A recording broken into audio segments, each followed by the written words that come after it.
আমি আজকে তোমাদের নিউ রেসিপি দেখাবো থোড়ের ডাল বাটা।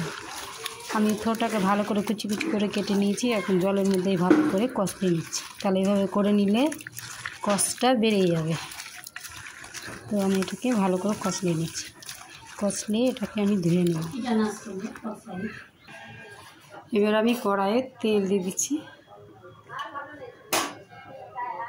কয়েকটা কাঁচা লঙ্কা চিরা আমি দিয়ে দিলাম,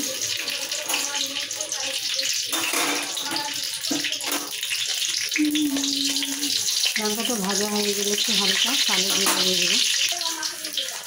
এবার আমি কালো জিরা দিয়ে দিলাম,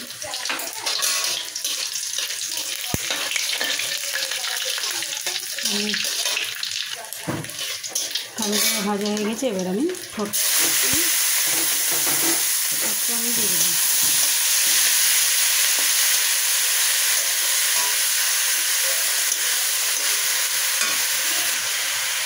এবার আমি 1 চামচ লবণ, 1 চামচ হলুদ দিয়ে দিলাম, ভালো করে নাড়াচাড়া করে আমি এটাকে ঢেকে দিলাম।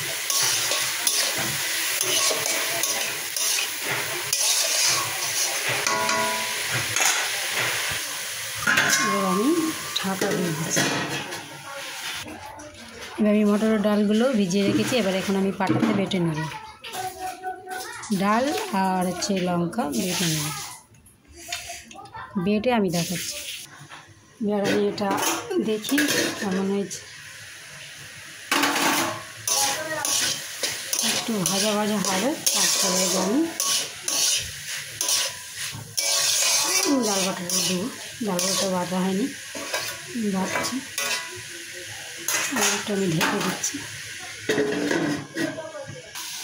এই যে আমার ডাল বাটা হয়ে গেছে, এখন আমি দেখি তরকারিটা কী হবে। এবার আমি দেখি,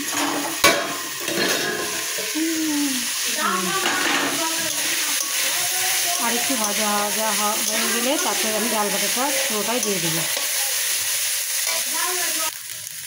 এটা আমার ভাজা ভাজা হয়ে গেছে দেখো। এবার আমি পুরো ডাল বাটাটা পুরোটাই দিয়ে দিচ্ছি, ডাল বাটাটা আমি পুরোটাই দিয়ে দিলাম, ভালো করে নিতে হবে।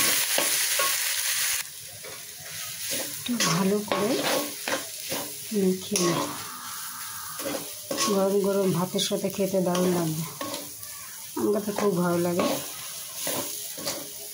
মোচা গলার ডোবা আর একটু হবে, একটু আমি ঢাকা দিয়ে দিচ্ছি, তারপরে নামিয়ে নেব। এই যে আমার এটা পুরোপুরি হয়ে গেছে।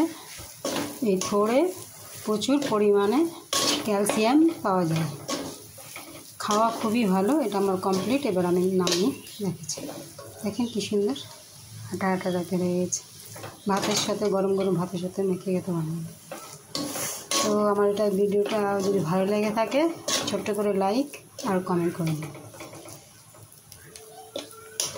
Bye bye.